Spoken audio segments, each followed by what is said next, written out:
بسم اللہ الرحمن الرحیم۔ رسول کافی جلد 2 باب 17۔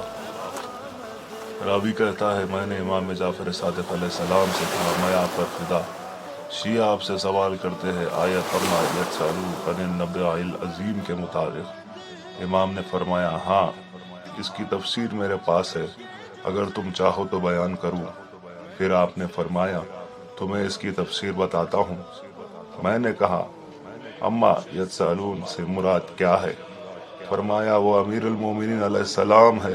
امیر المومنین علیہ السلام نے فرمایا کہ خدا کے لیے مجھ سے بڑی کوئی آیت نہیں اور نہ مجھ سے بڑی کوئی خبر ہے۔